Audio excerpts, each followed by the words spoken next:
All right, so we've looked at these probability models before. So what's new? Excuse me. Um, what's new is that we're going to be able to, well, I should say we have a distribution here, right? We got a histogram.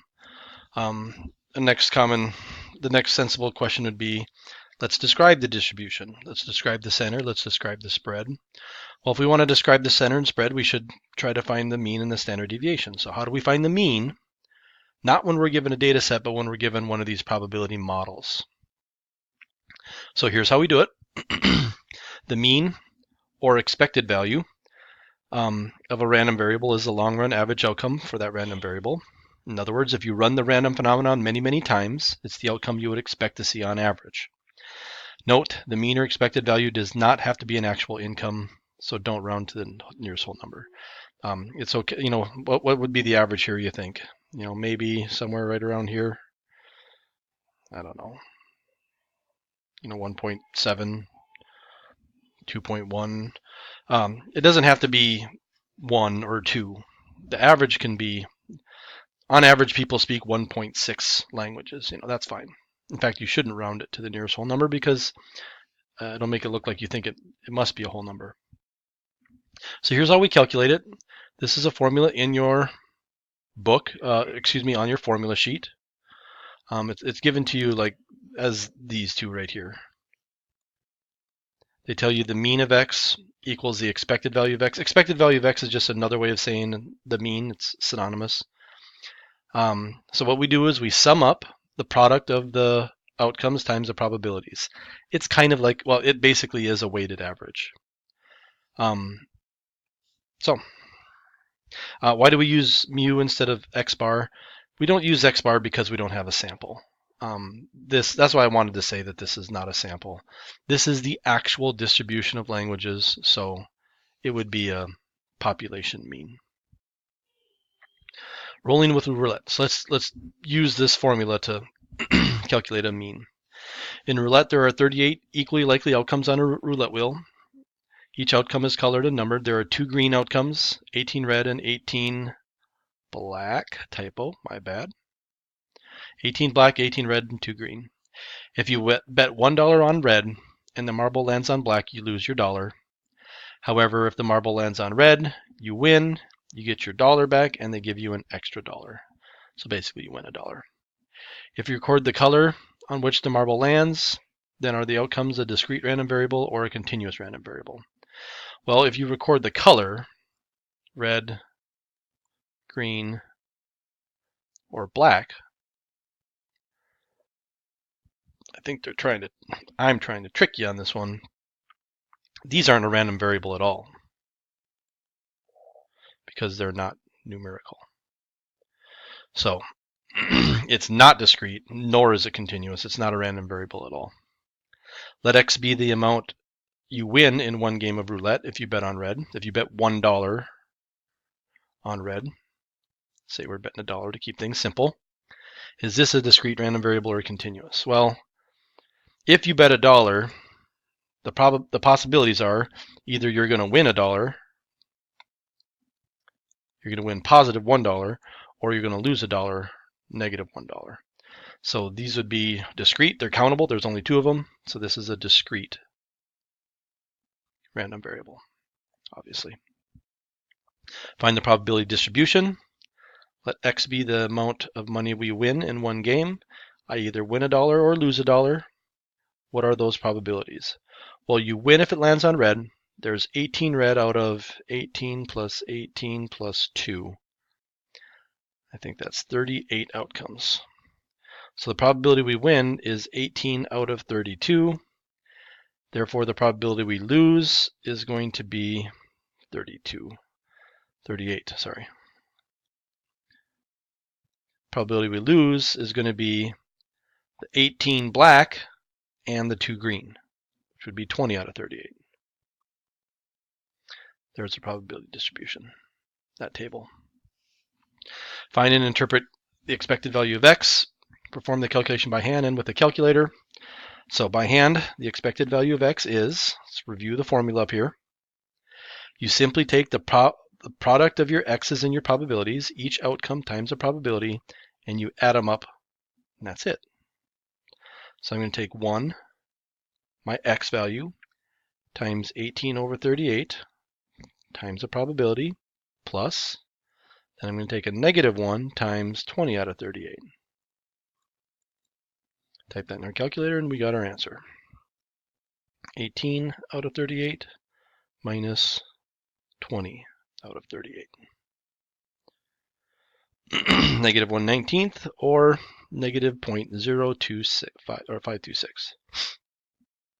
Negative 0.0526.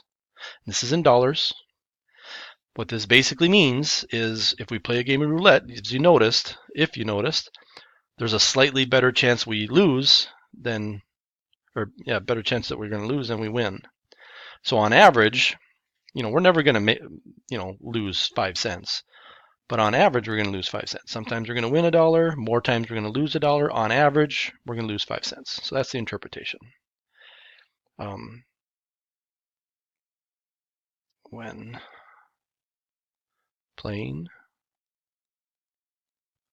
one game of roulette,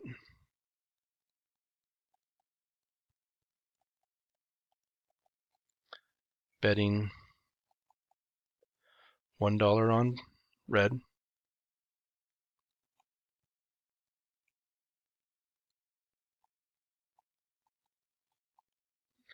we would expect to lose about 5 cents per game.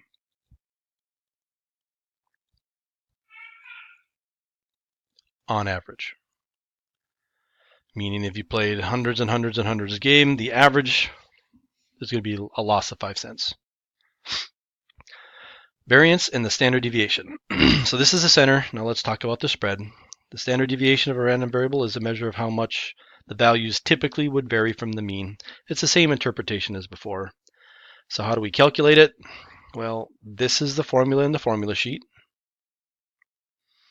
And I don't want to spend a lot of time talking about the similarity. I mean, it's the same standard deviation we used before, but it's a weighted standard deviation. So basically, we're going to take our outcomes minus the mean. That's the deviation from the mean.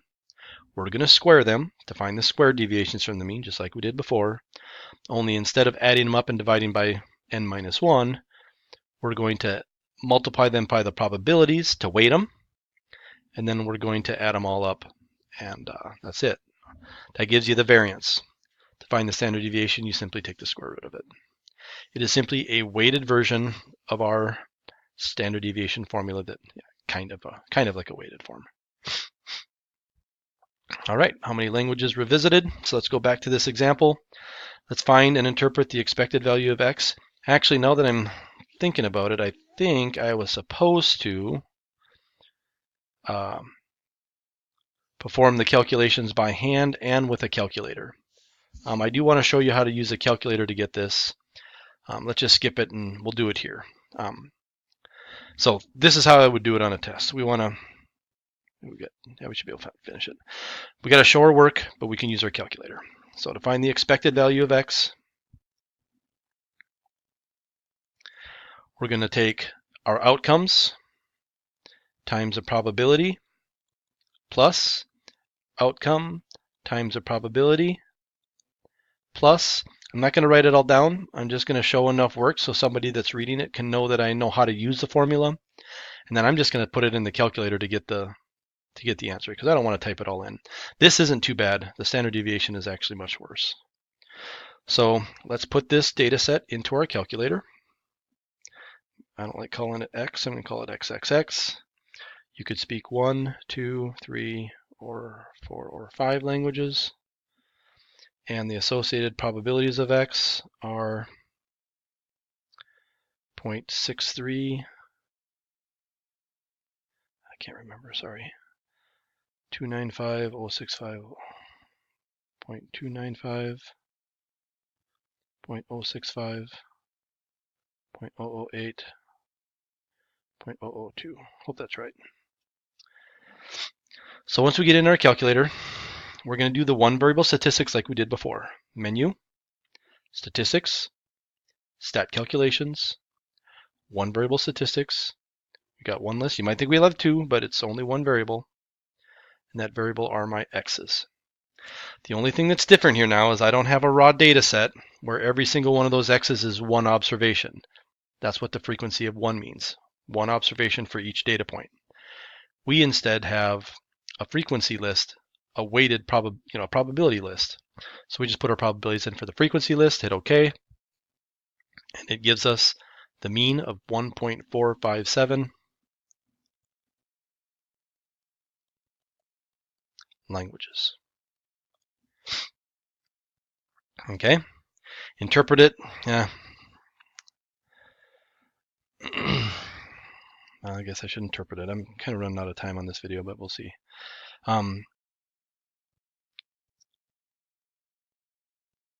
We would expect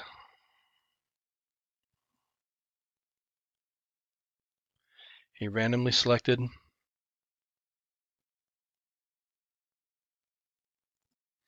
United States kid to speak 1.46 languages on average. Okay, so now let's find the standard deviation. Standard deviation is, so I'm going to take the difference between my observations and the mean, square it, multiply by the probabilities, add them all up, take the square root. Square root. Number of languages, 1, minus the mean, squared, that's a squared deviation, weighted by the probability, plus the second outcome, minus 1.457 squared times that probability. And if I was really doing this by hand, I would type that down for all five outcomes. But I'm not really going to type that in my calculator. I showed that I know how to do it. That's showing my work. If you just go on this right here, it's got that value right there, 0.671 languages. How do we interpret it? The number of languages spoken by a randomly selected United States high school student typically varies by about that many languages from the mean. Average is about 1.5. Sometimes people are going to speak less, sometimes people are going to speak more, but on average, about 0.6, 0.7 languages away from the mean. Okay? You have to show your work and give the answer. It's okay to use your calculator to get the answer, but you got to show your work. Okay?